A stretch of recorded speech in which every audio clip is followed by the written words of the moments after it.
just one thing that I want to kind of challenge you around is that we saw a couple of years ago that there were a lot of long-held ideas, truths, processes, ways of working. Are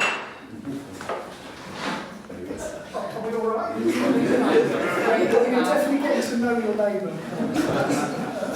That's great. I'll continue.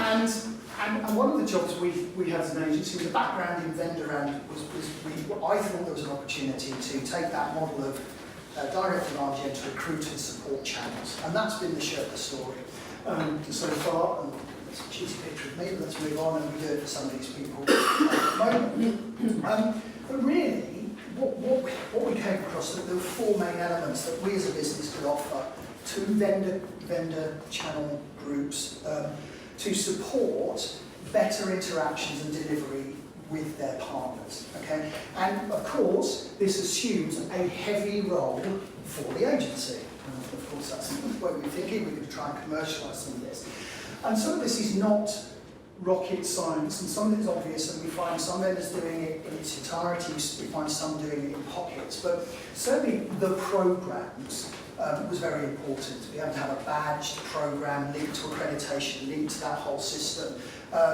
that delivered, and David mentioned the dreaded ROI word, and he also mentioned leads. Well, if you know anything about channel partners, and Marcus, please forgive this, channels have an unnaturally focused need for leads, and it's great, it's what they want to grow their businesses, they are the subject matter experts, and programmes traditionally have been around delivering leads.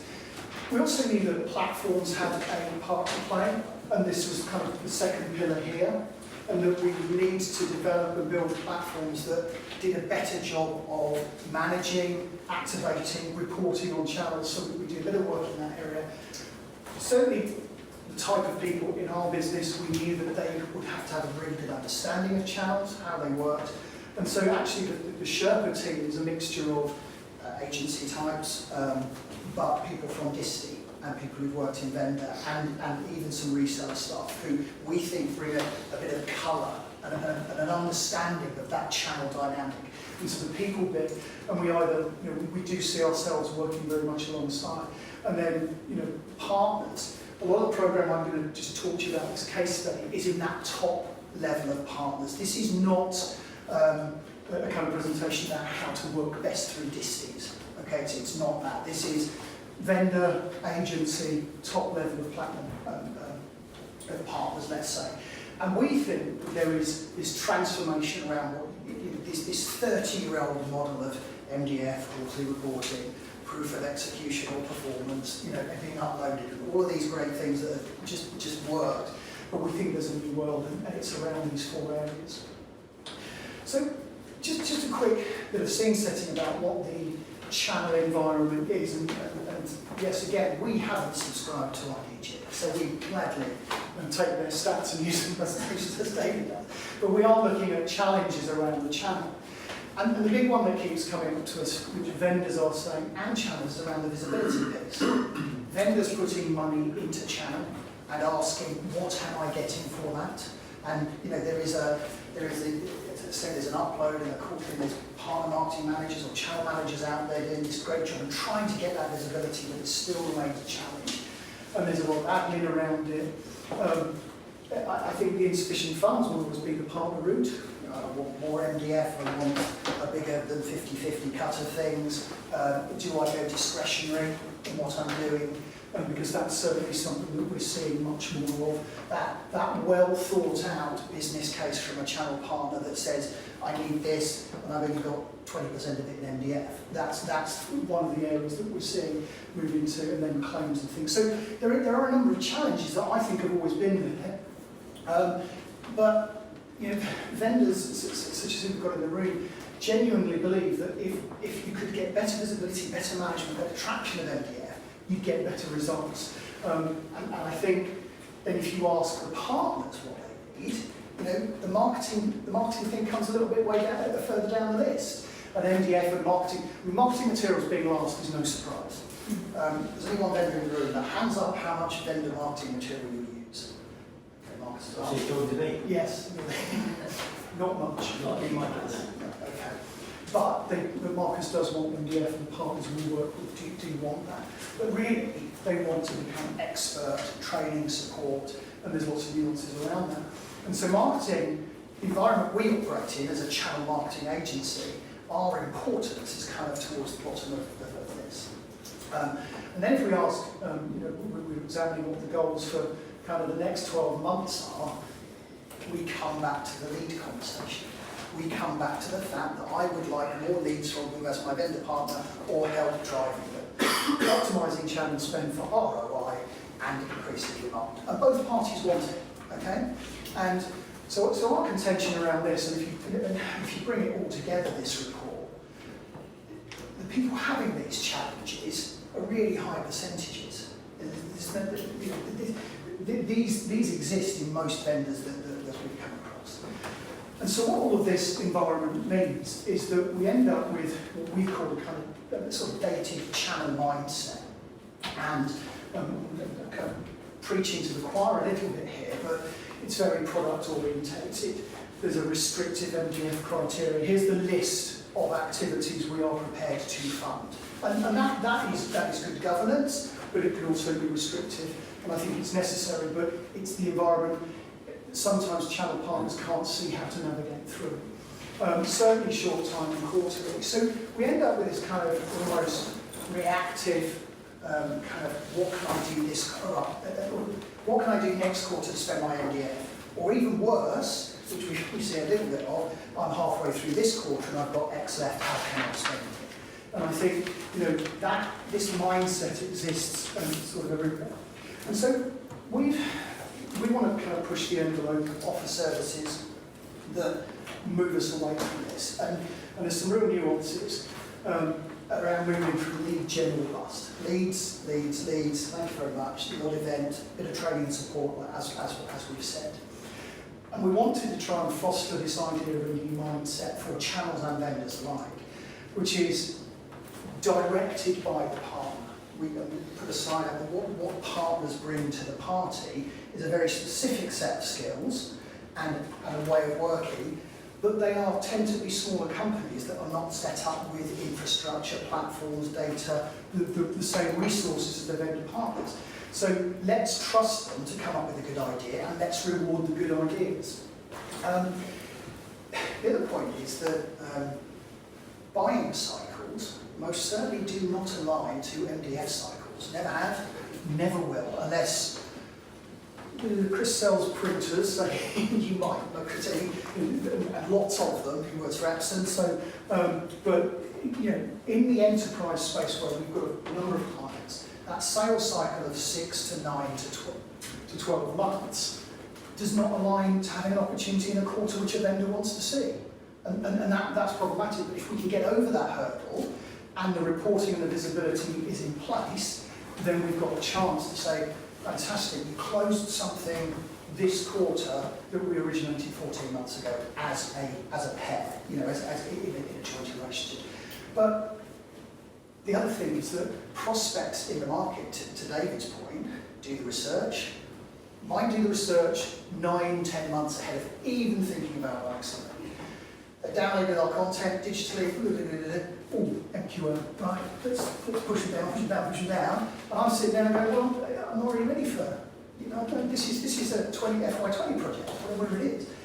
What do channel partners, how do we as vendors help the channel partner nurture those leads, stay visible, stay supported, use those systems that are available to everyone to demonstrate value but also nurture through.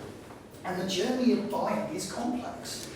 Starts digitally, ends up, we've just written a piece about the human touch of marketing. It's all a bit uncomfortable for me. I don't like human touch stuff. I like digital things I can see in black and white. But we know where we're helping nurture things. There is a human interaction at some point. You're just not going to buy enterprise level solutions or bigger rolled up solutions come over the phone. And so there is a complex buyer journey. And this is what we wanted to kind of get to and to generate a lead long game. Now, So just to summarise this kind of, before I get into kind of the detail of what we've done, is around, we wanted to pitch something that got away from quarterly, that certainly moved away from co-branding.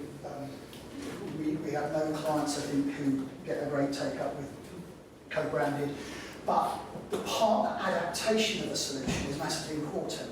They become vertical or horizontal specialists. They really know the spaces they're in. Let's trust them to do that. MDF, gives you a list of what you can do, nicely on lead gen, but let's get it away for developing accounts. And I've mentioned the word accounts for the first time. It's deliberate, but let's be open-minded that MDF doesn't have to be 80% net new. It is at the moment, and we're trying to change that. How can I help you grow your top 10 accounts in your channel business with an MDF campaign?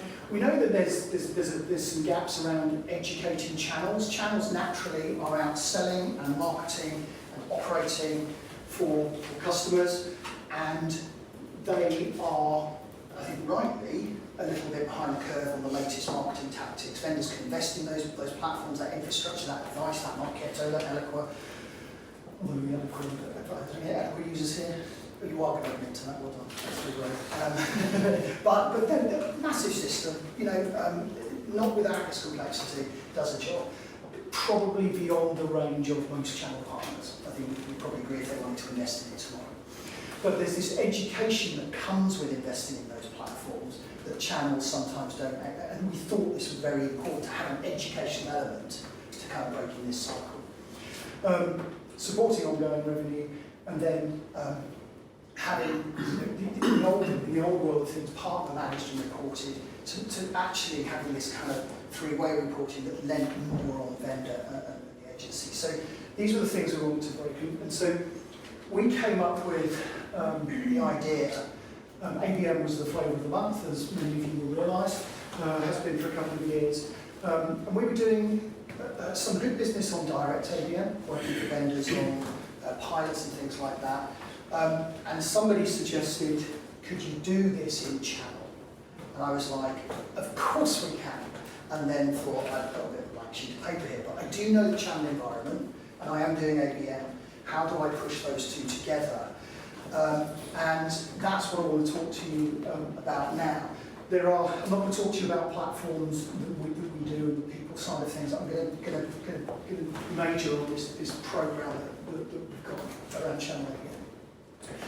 So if you consider that mindset I talked about, slightly longer term, better use of MDF or not, discretionary, education element to it, helping you grow existing accounts as well as net new, getting away from restrictive criteria, we thought that channel account-based marketing could start to address some of those issues and increase the effectiveness of channel-based marketing programs. So I talked a little bit about what a partner actually brings to the party. And occasionally, when we talk to the distillers and people around distillers, and they're frustrated, they're, oh, why do I need this? Why do I need this channel? I just sell this direct. And the Americans, companies we've helped early stage come into Europe, always come with, we're selling direct in the States, can we do the same thing? And we're like, you can, but it will be a slow burn because we're British and we're very reserved and we don't buy straight off the bat and all that kind of stuff. But partners bring this set of specialisations to the table. Vendors bring the product, infrastructure systems, but horizontal, vertical, product innovation, the consultative approach. Certainly talking with some of the resellers we deal with, and Marcus I think is one of these, is that an opportunity will arise, and then he knows that he's probably got to go and do 2 or 3 days worth of that consultancy piece. Probably FOC at that point, he'll make it back later, but it's a very consultative sale, and that's what partners are brilliant at. So this is where we want to help, and also they can help us get into new markets. So I talked a little bit earlier about vendors are great at being big down this left-hand side, having great brand awareness, they purchase well, there's a few guys, and it's very different for the channel. It's really, really different. And so with that differing type of organisation, and you have to admit that this is the status quo, how can we address that? And then it's certainly how can something be scalable beyond the normal methods that we've got. So let's talk about channel again. Bit of a scene setting from David on how people buy, me on that channel environment that probably hasn't moved on for 25, 30 years in a major way. Lots of nuances with it. So we went to Sage, who we'll talk about later as the case study, and we said, we've got an idea for some channel ABM, you know, it's come from elsewhere, and what do we think we need to get it off the ground? And the discussions earlier in this were very much around, oh, can you do this through the MDF program? I was like, yes, but maybe not, because there's going to need to be 3 levels of infrastructure put in place. A, to deliver account-based marketing, because it needs platforms and processes that are pretty much vendor-focused. And so we talked to them about 3 levels of infrastructure. The first one being funding, in that you either have the platforms in place as the vendor that we can use, or you don't. And you know, the nightmare scenario during this discussion, Brendan, so can you just build all these, and we're running 24 kind of partner programs, and can you build them all on the partner's infrastructure? So I'm thinking, MailChimp, ActiveCampaign, Marketo, HubSpot. The list was endless, and I'm thinking, well, crikey, no. Let's have a conversation about a central level of investment in data and marketing automation platforms that are agency friendly, and if they're agency friendly, multi-client, they can be partner friendly. We can do the demarcation. And that central funding conversation actually allowed the in-field pricing, because we want partners to pay for this. This is not an FOC, you know, we picked you and it's going to be 100% funded. That there's a level of partner investment, but if they can see the systems at the centre, that's served us very well. The management, as I said, 3-way, partner, agency, Sherpa, and vendor. As it gets set up, it's pretty much evenly split, 33, 33, 33. As we move through the campaign execution, it becomes more agency and partner with an oversight role from the vendor. But the reporting is entirely visible to everybody. It's very much still geared around being fully managed, multi-tactic, but also we were told that account-based marketing would need a guaranteed lead delivery by the channels. Okay, and I was like, a little deflating because that's not how ABM is measured. Normally measured on reputation and all those good things that the direct market does. But we soon realised, piloting this, that we couldn't get partners into this programme unless there's a lead deliverable. Now that, what it's done for me is actually I can't keep a campaign to a quarterly cycle or even 2. I'm delivering across that. So we have to have a model that bends and flexes a bit for different types of partners, because the other thing is we encounter very, very different levels of skill, sales, marketing, platforms, where it might be in every partner we go to, and in different geos as well, because this programme I'm about to talk about is a global one. So this was a framework consideration, and a lot of work went in at this point, but it's done. So we kind of know what's needed now, the investments that a vendor would need to make to even dip the turn water. And what ended up happening was we piloted with 2 partners in the US and 2 in the UK. It gave us a sort of A/B test, but not much of one, but it was enough over a 7-month, 8-month period to say, would we go? And we started off with a kind of 7-step process, and then it morphed into this 10-step process. And I'm not going to spend too long on this, but suffice to say, the things that we added are the challenges that having a partner in a delivered ABM program highlighted to them. Selecting the partners in the first instance needs some real thought. Okay, it can't be just your top revenue performers. It can be your up and coming rising stars who've made some investments. That's absolutely great, but there's a slightly different model because they're not going to have a team of BDR representatives. They probably have a couple of people out selling, you know, a head of technical, and so there's a couple of models there. But the partner selection, we came up with a kind of 20-point matrix, and it was a bit of an eye-opener. Have they got sales and marketing, representative automation, what's the data look like?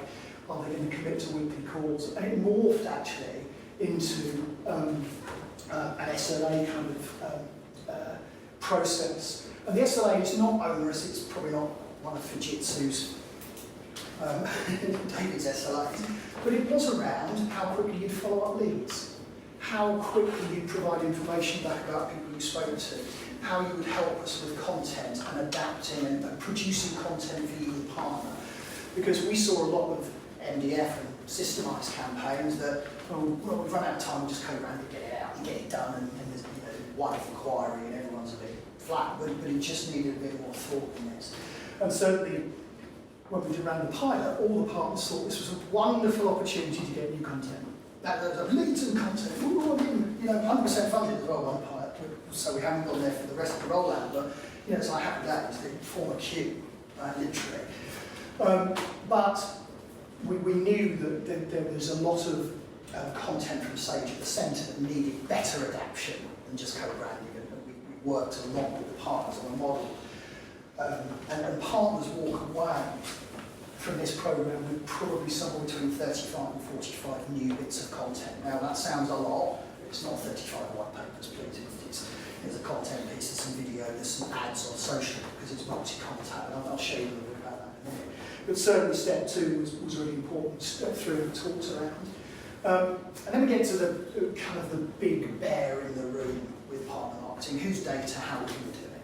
Okay? And we know that we were able to go to the market because of the central infrastructure and investment that was being made, and speak to data platforms on a global basis that would allow a through channel model, okay, not their normal way of operating. So you're going to have a conversation with, I was going to Discover.org, they were like, you're going to use channels and you're going to use multiple instances of it. And I'm like, yes, but I am going to sign up for your entire data set group.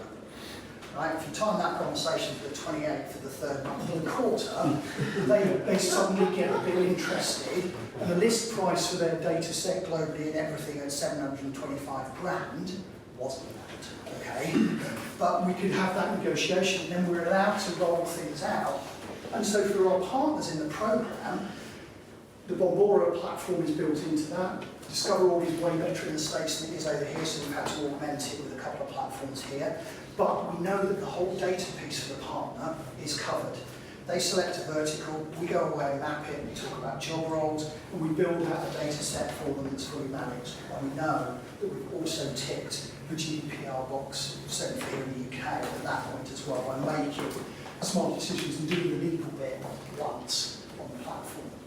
And so, actually the intent part of this, a year ago we were all very giddy and excited about intent, we really were.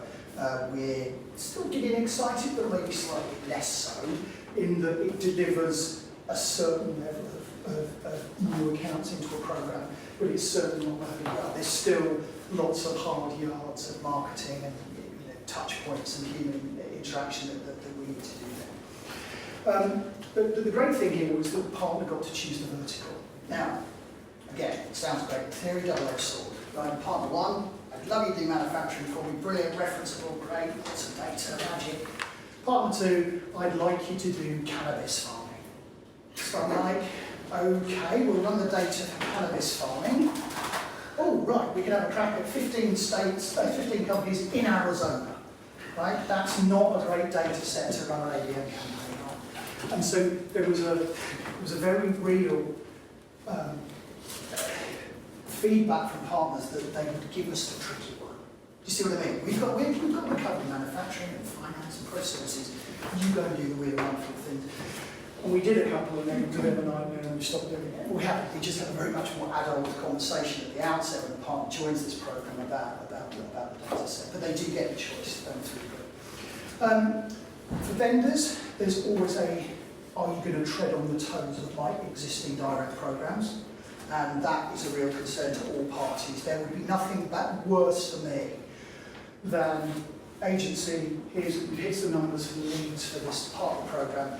Oh, you're already engaged with 3 of them, I've got to go and replace those leads for the partner. Because the partner won't, they're either going to have a handshake and deal with the vendor or they're not. And the vendors will probably push them away at this point. The direct sales team will say, okay, partner back off, we're not ready for you. So we have to do an account validation step, which is is tricky, but very doable, but it's very necessary. And it makes everybody feel a little bit better that we are targeted. And for this part, for the SAGE activity, we are demarcated into a horizontal group, not a set of verticals. So we don't any verticals, but we're not going to touch on the multi-million high touch sort of stuff. And if we do come across those and the partners originated, then there's a normal conversational way of doing that. And as we move through the tactics, we knew that this was going to be multiple. It's going to be email, content marketing. It was going to be a level of advertising, paid social, remarketing to keep people warmed and nurtured. I think nurture is a big part of this. And we're actually adding a kind of another tactic, which is a nurture program. As our first set of partners come to the end of their lead delivery, they're all asking, can you help us with nurturing? So we'll add nurturing there. Email has featured, it delivers pretty much as it's always done. But the other part that we definitely added on top of nurture was the inside sales piece. David's point, we don't give a telemarketing company a load of money and say get on with it, we want 20 leads anymore. We certainly don't use this top of funnel. This is where we have engaged prospects from within the data set, and this is managed by us. So one of the things we've had to take out of the equation is the delay sometimes you get. A program delivery leads have been given to the partner, and then John's on the road today, so he hasn't run them, and then there's this sort of time lag. And we know by having insight, so some partners are great at it. Don't get me wrong, this is not a generalisation that the partners are bad at lead follow. Loads are really, really good at it, but the odd pocket makes you think if we controlled it in-house with our own inside sales teams, then it could be really quick and quite punchy, and so this was an addition. And then there's a really big kind of reporting piece to this. We use a lot of Zoom here. We've got some good Zoom here, haven't we? We use a lot of Zoom. Right? We use bucket loads because we do all our week. We do 24 meetings a week with partners over Zoom for an hour, results, where it's working, lead feedback.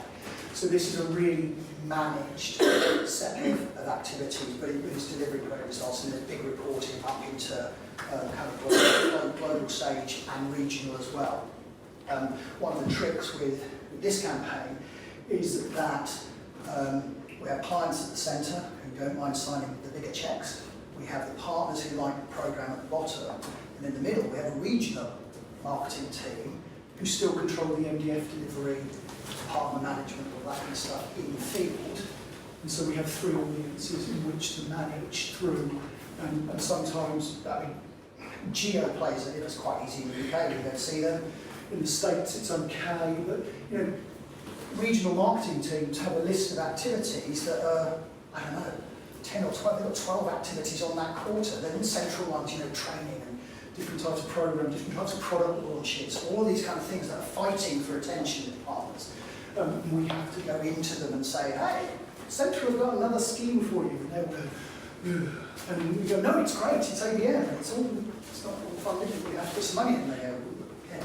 So we have to do some pitching to the regional teams and the different levels within. So that's kind of it. This is, I'm not going to go into this in any way because I can't even read that from here. But we end up with this kind of campaign Gantt chart that gives the partner and Sage and the regional Sage teams the confidence that there's a set of probably 50 or 60 activities that are going to happen during that campaign. And in the interest of time, I'm not going to go into these, and we'll let you have a copy of these, but these are some of the discoveries we've made, and I've mentioned some of them as we've gone around partner selection, engagement, the data piece, and all the way down. There's only 8 there, there's 10 on my slide, but we've managed to put together for it's like David's maths for 10 years. Presenters are never good at maths. But every time the green parts are where we're adapting and we're learning as we go. Because this is not here's £3,000, go and organise some telemarketing, send us the results in a CSV sheet, and we'll pay your MDF claim. This is as far away from that as I could possibly get it. And that's why it's good to report through like this. Just why it's worked and why it's working, choosing the right partners, laying out what they need to do, really important, pitching it in properly, dealing with how many leads am I getting, when are they coming, what Okay, that's fine, we're getting this much, but you tell me how you're going to follow them up. It becomes a much more involved conversation. The kick-off meetings we do with partners and groups that come in, they sign an agreement to come in, which is it's not it's page and page of it. It just says we're going to be in the programme, we're going to behave in this way. The SLA is around their responsiveness, and that's the pre-work on getting the right partners is hugely important. The campaign build and that's all the stuff we do in the middle. I won't go into too much detail there, but aligning it and making sure that we're managing the content flow from the vendor, for instance. Vendors are probably, in our experience here on this programme, okay, let's say this, but the vendor might be behind the partner content plan. Okay, the partners might be doing a better job of the content piece, but you can have it the other way around, where the vendor might be a quarter ahead and releasing content out to the partner community. We deal with a lady in the States who's got the global responsibility for content for Sage. We've got a good relationship with her. She's just showing us what's coming up, and not all of it's relevant, by the way, because this isn't about just taking Sage content and blasting it through a partner. There's a lot of discussion around that. And then just on the management itself, it's fully managed for the vendor. This is not a channel marketeer doing the day-to-day execution. This is us, but they're heavily involved. We're rolling it out globally. It's English at the moment, English speaking. We'll move into a set of foreign languages over the summer, with France being my first market. Pretty deep and long, but I think it's good. They've requested the program, so happy days. We'll make that work. The translation of content, not a problem at all. The translation of interaction and the localised team, way more tricky. Keith, we know that from past experience with our French colleagues. But also, the two bits that have made this sing a little bit, the platform investment at the centre, and also we are educating those partners as they go. And what we end up with, as we run towards the end of this kind of new activity in channel, is we have two types of partners. We have, this has been fantastic, I'd like to work with you direct, Sherpa. Yes, tick the box. Thanks, I didn't really get it. We'll take the leads and we'll run them ourselves, and we'll try and set some stuff up. And we're trying to deal with both. So here's your takeaway zip file. Okay, happy days, we're here if you want to help. Or here is let's do it. And for some of the partners who are continuing, what we're doing is we're getting a smaller data set to work. So we're going from one to many ABM, which is where we had to start, into that one to few ABM as the partners get more sophisticated with it. And that's been the key success factors. And then just a couple of things to leave with you with the reality of channel account-based marketing. And again, I test, but I don't want you to concentrate. So if I was looking at this slide, everything up until the red line is what you expect a marketing agency to do. Content, landing pages, emails, creation, design, whatever it might be, including the inside sales line, which you can see is a little disproportionate, but it's a vital part of it.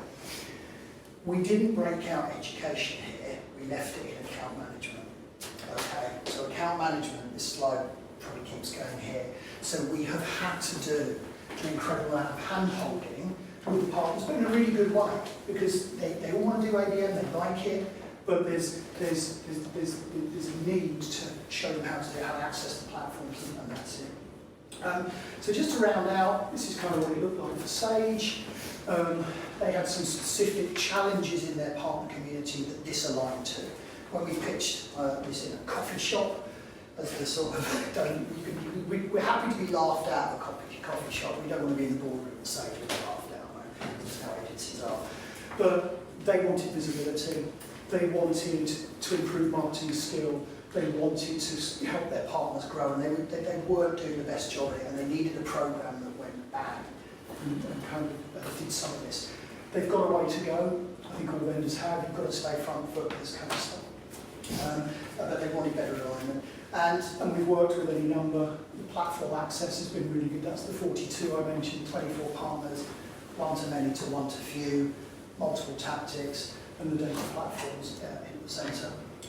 As we sit here in the last month, we've got about 200 QSOs in Sage language across the programme, 24 partners, and at the moment we're looking at that kind of forecast ROI of around 11, and some of the partners Very happy.